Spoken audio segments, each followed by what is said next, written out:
여러 학계서는 포로 귀환 시기에 쓰여진 책이죠. 학계서, 스가랴서, 또 뭐 에스라, 느헤미야 이런 책들은 다 포로 귀환 공동체와 관련된 책들입니다. 특별히 학계는 남쪽 유다가 586년에 바벨론에 의해서 나라가 멸망했죠. 물론 그 전에 605년부터 1차로 포로로 끌려가기 시작합니다. 그래서 마지막 3차 586년에 나라가 멸망할 때 나라가 완전히 사라져 버리는 것이죠. 그런데 주님께서 예레미야 선지자를 통해서 예언하셨던 것처럼 70년 만에 너희가 돌아올 것이다 라고 예언하셨거든요. 70년을 처음 포로로 끌려갔던 605년부터 계산하면 605년에 끌려가서 538년에 귀환하니까 거의 만 70년 만에 돌아오게 되는 것이죠. 그렇게 나라가 멸망하고 주님께서 말씀하셨던 그 예언의 뜻대로 실제로 바사의 페르시아의 고레스라는 왕이 바벨론을 점령하면서 그 주변의 약소 국가들, 이미 바벨론에 의해서 멸망당했던 국가들에게 이제 이 페르시아, 성경에는 바사인데 바사 왕국도 견고히 하고 주변 국가도 견고히 하는 것이 우리나라가 계속해서 이 전 세계를 이렇게 주름 잡는 비법 아닌 비법으로 생각했던 거예요. 바벨론은 아수르가 나라를 점령하고 주변 국가들은 굉장히 소홀히 대했거든요.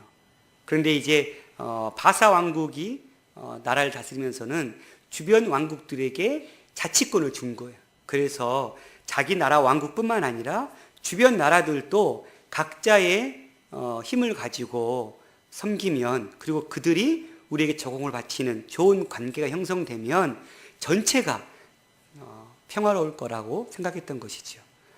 그래서 고레스 왕은 부임하자마자 538년에 바벨론을 정복하고 난 이후에 이제 이스라엘 백성들에게 너희 땅으로 돌아가라 라는 칙령을 선포한 것입니다. 그래서 돌아가는 것뿐만 아니라 돌아갈 때 너희들이 성전 건축할 수 있는 은금품을 다 가져가라는 거예요. 성전의 기미형들 다 가져가라는 거예요. 그리고 엄청난 재정을 후원해 주죠. 있을 수 없는 일이에요. 이거는 고레스라는 한 사람의 어떤 정치적인 수단 같지만, 그러나 멀리 보면 하나님께서 예정하신 대로, 하나님께 계획하신 대로 지금 온 역사가 이루어져 가고 있는 것입니다. 그렇게 538년에 칙령을 반포하고 537년에 수룹바벨과 예수아라는 사람, 여호수아라는 사람이 제1차 포로 귀환을 시킵니다. 약 5만 명 가까운 사람이 돌아가거든요. 그래서 그 다음에 536년 2월쯤 성전 재건 공사를 시작해요. 이게 에스라 3장 8절에 나오거든요. 그리고 성전 공사하는데 북쪽 지방의 사마리아 사람들 비롯한 열국의 사람들이 방해하는 거예요. 성전 짓지 못하도록. 그래서 짓다가 공사를 중단해버려요. 그리고 중단한 공사가 16년이나 흘러가는 거예요. 536년에 시작해가지고 520년 동안, 약 16년 동안 공사를 중단하고 이제 자기 집 짓고 자기 먹을 것, 자기 살 궁리하면서 살아가고 있는 거예요. 이제 페르시아 바사의 왕도 고레스에서 다른 왕으로, 이제 이 학계 시대 때는 다리오 왕이거든요. 왕도 바뀌었어요. 그렇게 중단된 상황 속에 놓여있는 이스라엘 백성들에게 주님은 학계와 동일하게 2개월 후에 스가랴 선지자를 보내셔서 중단된 성전을 빨리 재건할 것을 명령하는 책이 바로 이 학계와 스가랴서입니다. 두 책은 거의 2개월 차이인데 함께 읽으면 좋은 책들이죠. 그렇게 자기 집 짓기에 바쁘고 자기 먹고 살 궁리하기에 바빠 있는 백성들, 그리고 16년 동안이라 성전의 기초만 닦고는 지을 생각도 하지 못하고 있는 백성들에게 학계 선지자가 나간 것입니다. 그때가 바로 다리오 왕 제2년 여섯째 달 곧 그 달 초하루. 그러니까 다리오 왕 제2년 6월 1일이죠. 학개서는 2장밖에 안 되는 짧은 책이지만 그 짧은 책 안에 4번의 예언이 기록되어 있어요. 그러니까 학개 선지자가 하나님으로부터 4번이나 이스라엘 백성을 향한 음성을 듣는 거죠. 첫 번째가 1장부터 11장까지 첫 번째 예언이고요. 2장 1절부터 이제 9절까지가 다리오 왕 제2년 7월 21일에, 그러니까 약 2개월쯤 후에 또다시 하나님께서 예언의 말씀을 주신 거예요. 그리고 2장 10절부터 19절까지는 다리오 왕 제2년 9월 24일이거든요.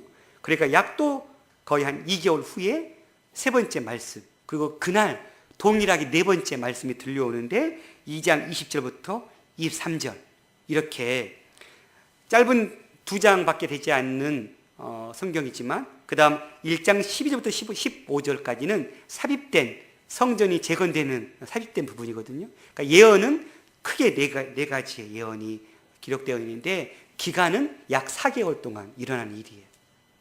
그리고 학개 선지자가 2월 1일 날 예언하고 나서 스가랴 선지자는 8월 달에 예언하는 거예요. 그러니까 두 선지자가 함께 동시대에 예언하면서 중단된 성전을 재건하라고 이야기해주고 있는 것이죠. 그걸 제가 다시금 본문을 보기 전에 연도수를 다시금 한번 정리해보면 이렇습니다. 586년 5월 7일이라고 학자들이 생각하는데 예루살렘이 파괴됩니다. 열왕기하 25장 8절 9절에 보면 나와 있거든요. 그 다음 538년에 고레스가 포로 귀환 및 성전 재건을 허락하는 칙령을 발표하죠. 이게 에스라서. 그러니까 여러분 포로 귀환 시대 책은 에스라서가 기본이에요. 기본. 에스라서 있잖아요. 에스라서를 딱 깔아놓고 에스라서 1장부터 4장까지는 귀환하는 역사고요. 그 사이에 4장과 5장 사이에 학개와 스가랴서가 들어가는 거예요. 그 다음에 5장, 6장은 성전이 재건되는, 완성되는 스토리예요. 그 다음 6장과 7장 사이에 에스더 사건이 들어가는 거예요. 그리고 7장부터 10장까지가 이제 신앙 부흥 운동 시켰던 느헤미야 선지자와 함께 활동했던, 그러니까 7장부터 10장까지, 그리고 동시에 이제 느헤미야서 같이 읽으면 되는 거예요. 한번 다시 정리해요. 에스라서를 깔아놓고 1장부터 4장까지는 포로 귀환하는 사건, 몇 명이 귀환했고 어떤 족속이 귀환했던 사건들이 막 2장에 장황하게 나오거든요. 그리고 4장 끝나고 어디로 오냐면 학개서로 와서 학개서 읽고 스가랴서 읽고 그 다음에 5장, 6장을 통해서 성전이 어떻게 지어졌는지를 읽고 그 다음에 그 사이에 페르시아 땅에서는 에스더 사건이 일어나는 거예요. 죽으면 죽으려 했던 아하수에로 왕 때 일어나는 사건이죠. 그 사건이 일어나고 그 다음에 7장부터 10장까지가 이제 마지막 제3차 귀환했던 에스라가 귀환해가지고 이제 성전, 완성된 성전 안에서 이제 신앙 부흥 운동 시켰던, 그리고 그와 함께 더불어서 활동했던 느헤미야 선지자, 이렇게 포로 귀환 공동체 책이 연결되는 거예요.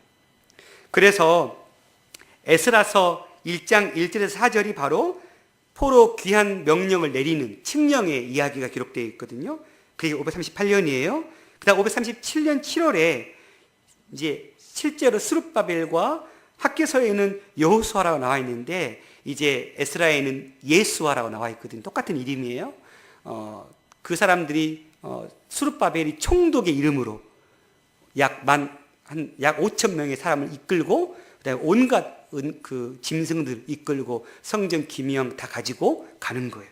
그게 에스라 2장 1절부터 70절까지 이야기예요. 그 다음에 536년 2월 달에 성전 재건 공사가 시작되는데 에스라 3장 8절 이야기예요. 536년에 사마리아 사람들이 방해하고 여러 사람들이 어려움으로 중단되는데 그 역사가 에스라 4장 13절에서 16절. 그리고 나서 16년이 시간이 딱 흘러가 버려요. 그리고 520년에 2월 1일 날 학개서 1장 1절이 등장하는 거예요. 1차 메시지를 선포한 거죠. 그 다음 6월 24일에 그러니까 선포하고 나서 24일 만에 성전을 지은 거예요. 그러니까 성전 짓는 공사를 시작한 거예요. 시작해서 만 4년 만에, 그러니까 520년에 시작해가지고 516년에 성전이 완성되는 거예요.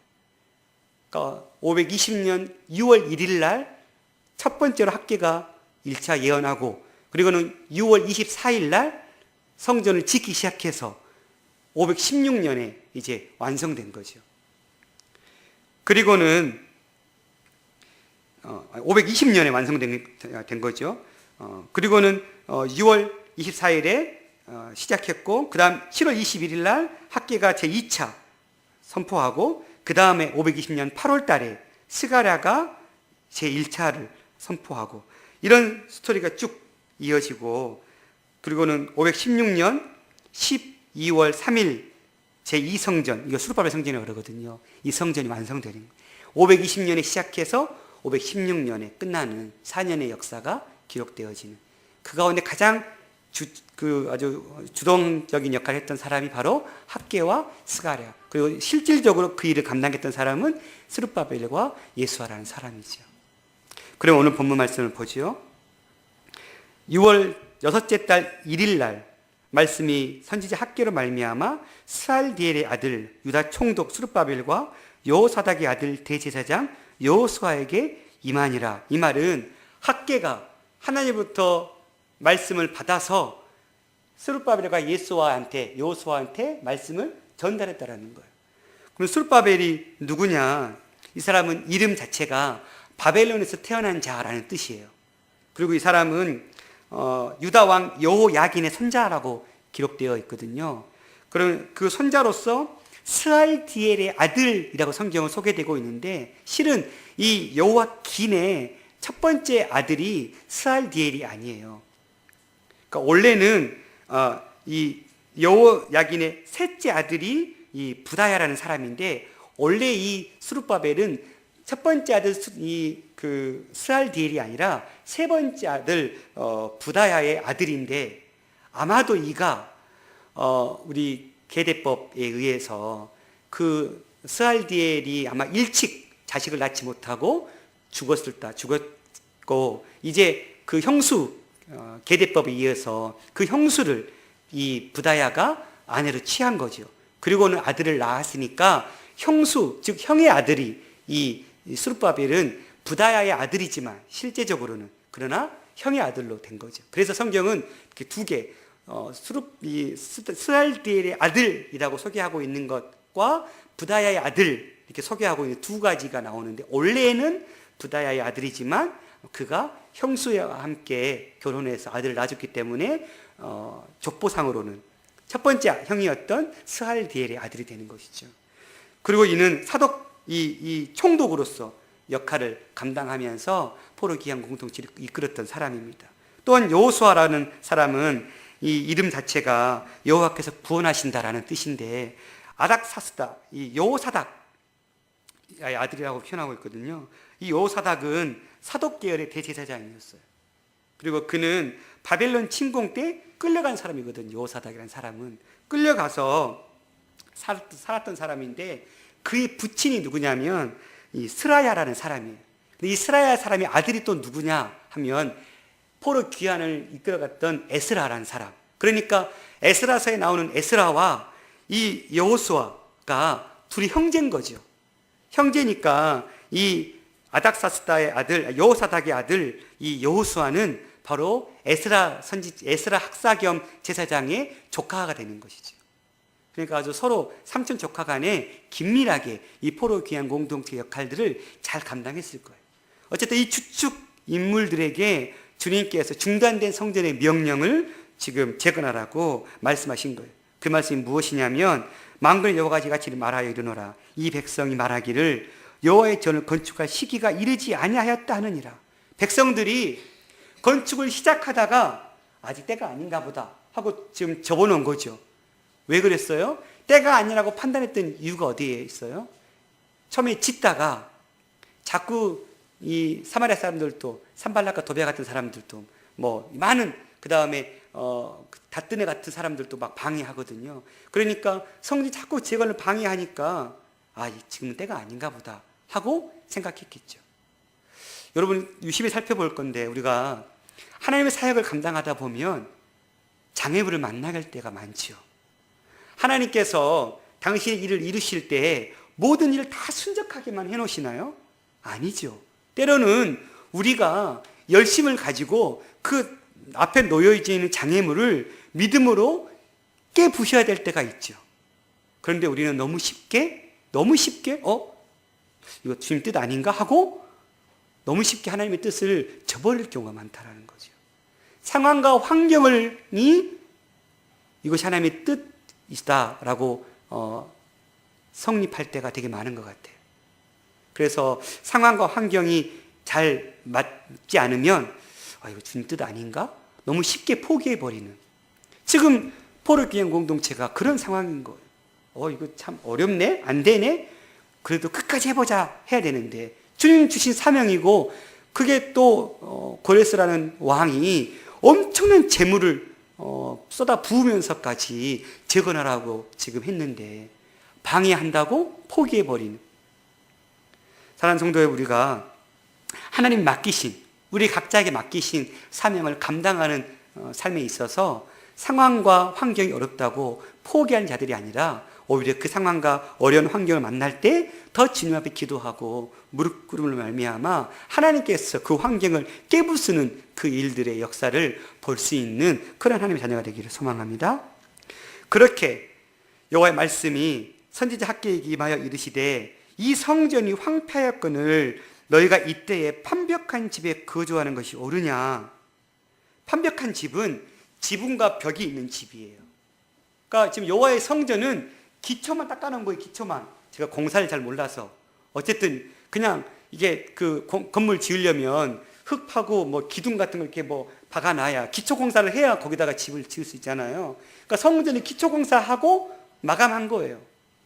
우리 보면 양재동 지역에 우리 저기 그 주차장 주유소 건물도 몇 년째 이렇게 땅만 다져져 있는 상황이었잖아요. 그런 식인 거죠. 돈이 없어서든지 어떤 계획에서인지 알 수 없지만 어쨌든 우리가 보기에는 땅 파더니 공사를 안 하네? 이건 거예요. 그래서 최근에 다시 공사를 시작하는 것 같더라고요.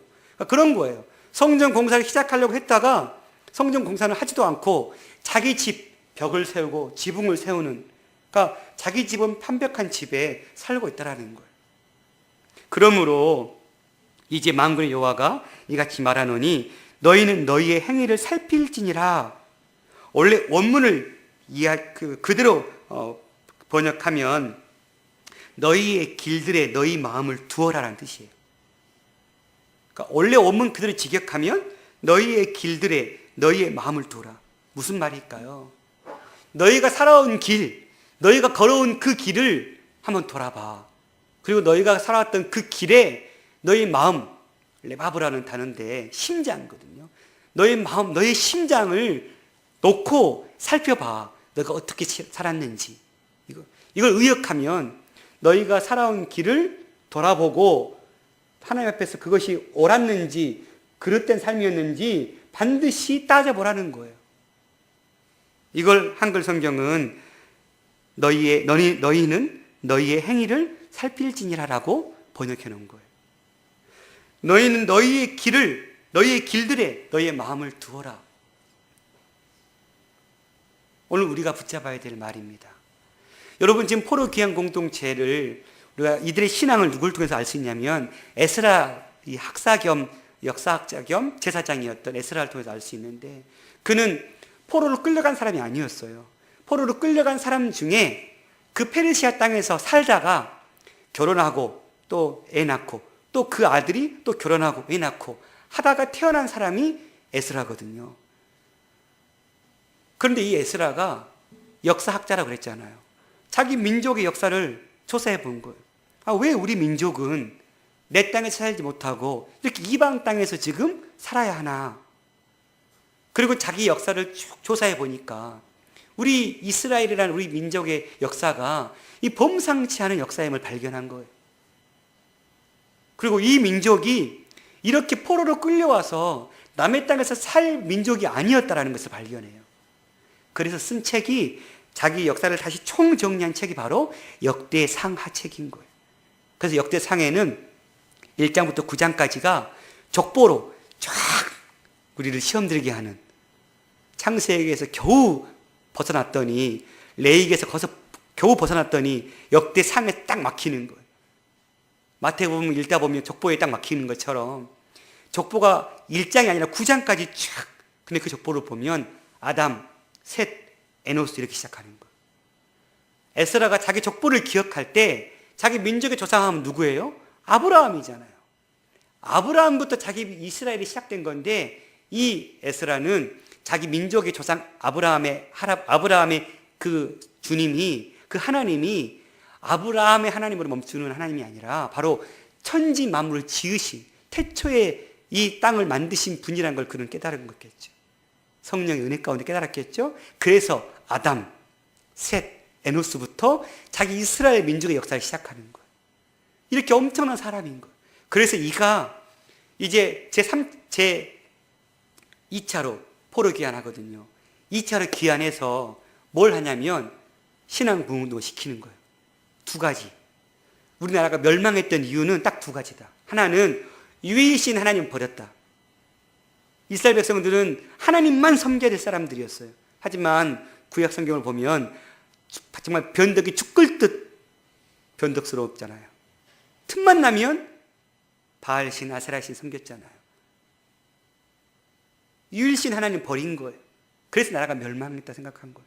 그 다음 율법, 하나님의 말씀, 즉 레위인을 통해서 48성을 흩어져 살면서 이 왕정 통치, 즉 어떤 인간 왕이 다스리는 나라가 아니라 신정 통치, 하나님의 말씀이, 하나님이 직접 다스리는데, 하나님은 영이시니까, 보이지 않으시는 분이시니까 하나님이 주신 말씀, 즉 율법을 통해서 레위인들이 그 율법을 공부하고 그 공부한 말씀을 각 성읍에 흩어져 살면서 이스라엘 백성들에게 하나님의 뜻을 알려주는 것, 즉 그 율법을 통해서 하나님의 통치를 받아들이는 이 두 가지를 백성들은 버린 거예요.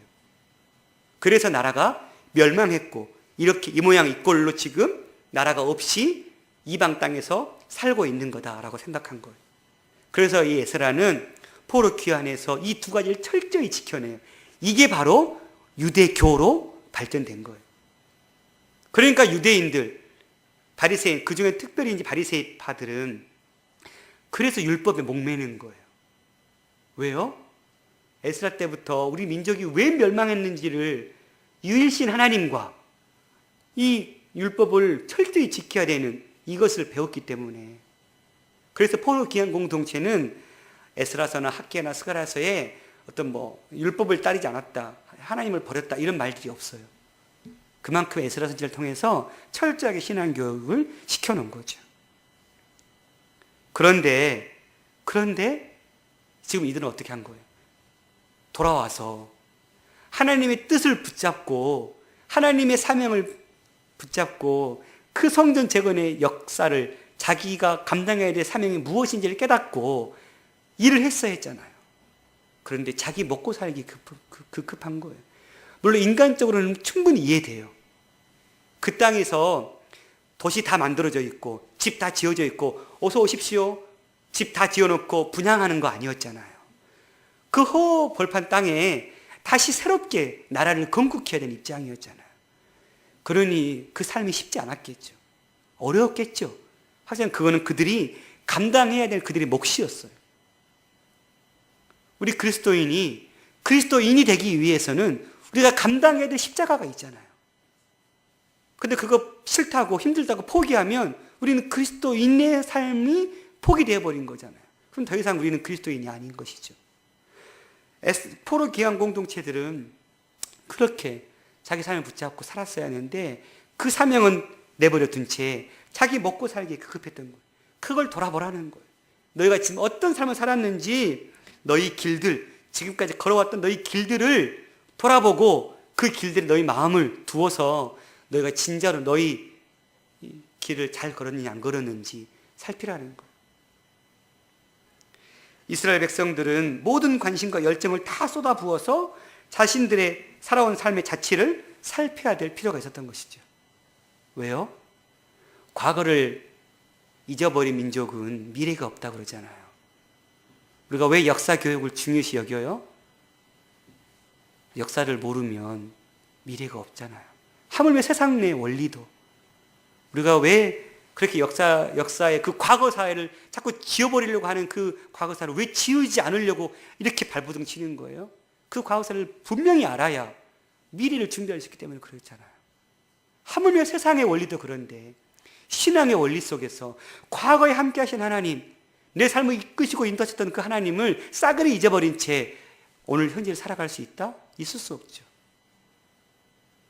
하나님이 나를 어떻게 인도하셨는지, 내 가정을, 내 공동체를, 내 직장을, 내 살아온 삶을 어떻게 함께 하셨는지 잘 살피고 그러면 뭐가 답이 나와요?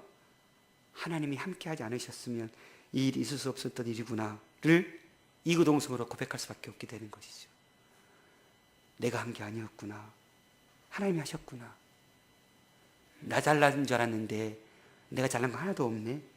정상적으로 자기 길들을 살핀 사람들이라면 이걸 고백할 수밖에 없는 것이죠. 그러니 돌아보라는 거예요. 그래서 돌아보면 너희가 6절에 보니까 많이 뿌릴지라도 수확이 적으며 먹을지라도 배부르지 못하며 마실지라도 흡족하지 못하며 입어도 따뜻하지 못하고 일꾼이 사기를 받아도 그것을 구멍 떨어진 전대에 넣음이 되느니라. 이렇게 됐던 이유가 어디에 있느냐는 걸 보라는 거예요. 여러분 생각해 보세요. 여러분이 애써서 많이 뿌렸는데 수확이 적으면 저희가 임대 아파트를 이제 3년 전에 살게 됐잖아요. 저희 집 6층이거든요. 처음으로 지하를 벗어난 거예요. 그래서 베란다가 이제 이렇게 없고 이렇게 에어컨 실외기 놓는 그게 이제 그것만 있어요. 거기가 이제 바뀌니까 우리도 한번 방울토마토를 한번 그다음에 풋고추를 한번 심어서 한번 우리도 따먹어 보자라는 원대한 계획을 가지고 거기다 이제 그 스티로폼을 구해가지고 흙을 채워서 모종을 심었어요. 부푼 기대를 감을 안고 막대기도 세워주고 했어요. 꽃이 안 피네요. 원인을 모르겠어요. 아무튼 높아서 벌이 안 왔는지 이게 아무튼 중요한 건 기대했던 수확을 전혀 고추 하나도 못 따먹었어요. 방울토마토 하나도 못 따먹었어요. 결국은 그냥 이렇게 푸르르게 자랐다가 그냥 이렇게 꽃이 조금 피는 것 싶더니 그냥 시들어 버리더라고요.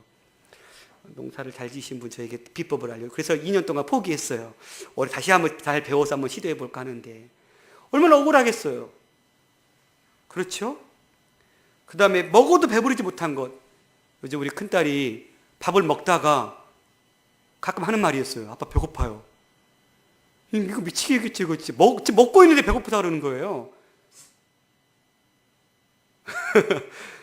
이거 환장을 노리시겠죠. 일꾼이 삭살 받았어요. 그런데 구멍 뚫어진 전데 아무리 돈을 모으려고 애쓰는데 노력은 하는데 통장에 늘 잔고 제로. 제가 한 달 벌어서 한 달 사는 삶을 사는데 이게 통장에 좀 잔고가 좀 남아있으면 이게 두둑하고 좋을 것 같은데 그냥 한 달 살면 딱 끝. 또 월급 받으면 한 달 살고 끝. 이렇게. 그런 거겠죠. 그것도 안 될 것 같아요. 그냥 없어요. 왜 그랬어요? 하나님을 의지하고 바라봐야 될 그들이 어떻게 지금 나라가 멸망한 그 공동체를 하나님께서 약속에 의해서 다시 이 엄청난 놀라운 역사를 이루고 계시는 그 하나님을 그들은 봤어야 했잖아요. 이거 그냥 이루어진 거 아니잖아요. 고레스 왕이 미쳐가지고 가라고 한 거 아니잖아요. 이미 70년 전에 예레미야 선지자를 통해서 포로 귀환할 거다, 돌아갈 거다 약속하셨던 그 하나님의 계획이 지금 실현되고 있는 거잖아요. 하나님이 하고 계신 거잖아요. 그런데 그들은 그 하나님을 바라보지 않고 있는 거예요. 우리의 인생에 하나님이 우리 인생을 지금 붙잡고 가고 계시는데 하나님 어디 계세요만 하고 있다면 하나님 마음이 어떨 것 같아요? 지금 그런 마음으로 그 아주 찢어지는 마음으로 학교에 스가랴지자 보내서 빨리 원인을 파악하고 근본 해결책을 세우라는 거예요. 그 행위는 뭐예요? 7절에 보면 자기 행위를 살피라고 그랬는데 똑같은 6절에 5절에 똑같은 원문 똑같은 단어예요. 어떻게 살피냐면 너희는 산에 올라가서 나무를 가져다가 성전을 건축하라는 거예요. 그러면 여호와께서 기뻐하고 영광을 얻을 거라는 거예요. 우리 삶의 우선순위가 무엇인지를 회복하라는 거예요. 여러분, 우선순위가 무너져 있는데 아무리 세상적으로 발버둥 쳐봤자 그건 모래 위에 지은 집이에요. 여러분의 우선순위가 지금 무너져 있는데 여러분이 수고하고 애쓰는 거 너무 귀하죠. 그러나 그것이 여러분 주머니에 아무것도 남는 게 없다면 여러분 그 수고, 그게 뻔히 보인다면 그 수고 하시겠어요? 안 하시겠죠. 그런데 하시잖아요. 근데 그런 삶 살잖아요. 이게 우리 인간이에요. 뻔히 답이 보이거든요. 그런데 당장 그 눈앞에 있는 그냥 당장 눈앞에 있는 그 현실에만 시선을 맞추니까 그게 안 보이는 거예요.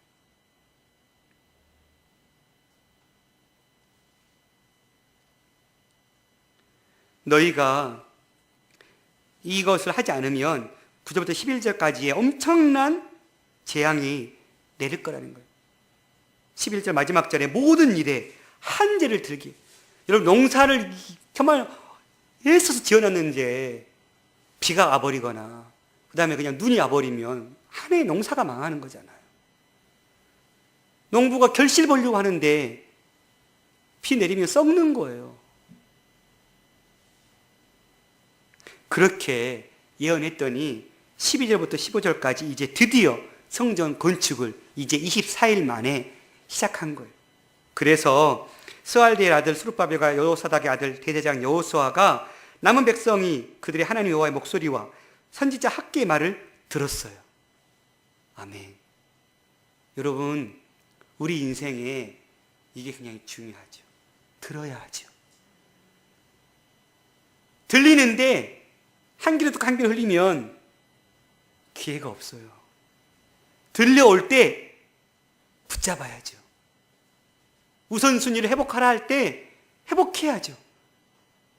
그러면 그렇게 내 삶을 다시 나의 길들에 내 마음을 두고 지난 과거를 살펴보고 무엇이 잘못됐는지, 우선순위가 어떤 것이 무너졌는지를 살피고 다시금 그 우선순위를 회복해 놓으면 어떤 일이 벌어지는 거예요?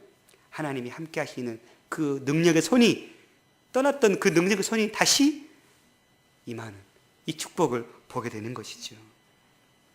이는 그들의 하나님 여호와께서 그를 보내셨습니다. 백성이 다 여호와를 경외하며 그때 여호와의 사사 학개가 여호와의 이임을 받아 백성에게 말하 이르되 여호와가 말하노니 내가 너희와 함께하노라.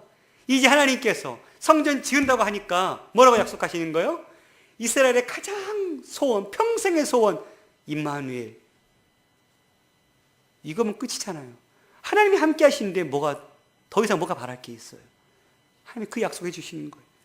여호와께서 스알디엘 아들 유다 총독 스룹바벨의 마음과 여호사닥 아들의 대제사장 여호수아의 마음과 남은 모든 백성의 마음을 감동시키심에 그들이 와서 만군의 여호와의 그들의 하나님 전 공사를 하였으니 그때는 다리오 왕 제2년 6째 달 24일이었더라. 학개 선지자가 하나님의 뜻을 선포하고 난 지 24일 만에 백성이 16년 동안 중단되었던 성전 공사를 다시 재건하는 역사를 이룬 거예요. 사랑하는 성도 여러분, 말씀 마치겠습니다. 오늘 이 말씀을 통해서 우리가 여호와의 말씀 앞에 우리의 길들을 돌아보고 우리의 마음을 쏟아서 무너진 우선순위를 회복할 것이 있습니까? 우리가 회복해내기를 소망합니다. 그래서 하나님 없이 판벽한 집에 사는 인생이 얼마나 험한 인생인지, 하나님 없이 뿌리고 가꾸는 그 수고가 얼마나 헛된 것인지를 우리가 깨닫고 당장은 고통스럽고 열매가 없을 것처럼 보이고 내 것만 계속 쏟아부는 것처럼 느껴질지라도 그것이 하나님이 원하시는 삶의 모습이고 그것이 우리 그리스도인으로서 감당해야 될, 넘어가야 될 십자가라면 그것을 성령의 도우심 안에서 넉넉히 주님을 의지하여서 넘어감을 말미암아 하나님이 주시는 임마누엘의 이 축복, 그래서 적게 뿌렸는데 많은 결실이 주어지는 이 놀라운 축복을 저희가 회복할 수 있기를 소망합니다. 우리의 우선순위를 회복합시다. 너희는 자기 행위를 살피라고. 우리가 걸어왔던 길들에 하나님이 기뻐하지 않는 길들이 있다면 옮겨서 도려냅시다. 죄는, 악은 그 모양이라도 버리라고 그랬거든요. 왜 그러냐면 이 악이라는 것이 참 경험해보지만 자꾸 문틈을 열어놓으면 삐집고 들어와요. 그렇죠? 후벼 파가지고 그 조그만 구멍을 후벼 파가지고 엄청난 구멍으로 만들어 놓은 게 악이잖아요. 그래서 주님은 그 이름이라도 버리라고 그랬어요. 악은. 이 정도 괜찮겠지 하면 나중에 그게 2번, 3번 되는 걸 주님 아신 것이죠. 저의 삶에 하나님이 원치 않으신 그런 우선순위나 기뻐하지 않는 모습들이 있다면 이 말씀 붙잡고 내려놓기로 합니다. 저희 가정이 거실에 TV를 없앴어요. 어제 그제 이 말씀 준비하면서 아내가 계속 그렇지 않아도 몇 달 전부터 TV를 없애자. TV가 있으니까 가끔씩 이게 TV 앞에 빠져있는 우리 모습이 안 좋다. 동의했지만 이게 그래도 뉴스를 봐야 되고 또 가끔 드라마를 안 보지만 이렇게 예능 프로그램 봐야 되는데 막 미련이 너무 남는 거예요. 그러고서 이 말씀 보다가 이거 안 되겠다. 이거 결정해야 되겠다. 해서 당장 전화해서 TV를 끊고 인터넷만 되게 해놓고 거실에 TV를 안방으로 넣어놓고 TV가 아예 나오지 않도록 연결을 안 해놓고 그렇게 거실을 지금 공부방 만들고 있거든요. 되게 어색해요. 하지만 그 거실에서 온 가족들이 함께 큐티하고 함께 공부하고 하려고 적은 발걸음이지만 우리 삶의 작은 그 발걸음들을 고쳐가는 그 삶 하나님 기뻐하실 거라고 생각합니다. 큰 거 주님 바라시는 거 아닐 것 같아요. 작은 것, 내가 바꿔낼 것들을 바꿔내는 삶이 하나님이 기뻐하시는 삶으로 세워진 삶일 줄 믿습니다. 우리의 삶 속에 이 우선순위를 하나씩 회복해야 될 것이 무엇인지를 한번 돌아보시고 우리 지난 일들을, 우리 걸어왔던 길들을 돌아보시고 하나씩 하나님이 기뻐하신 삶의 모습으로 바꿀 수 있는 저와 여러분이 될 수 있기를 간절히 소망합니다. 기도하겠습니다.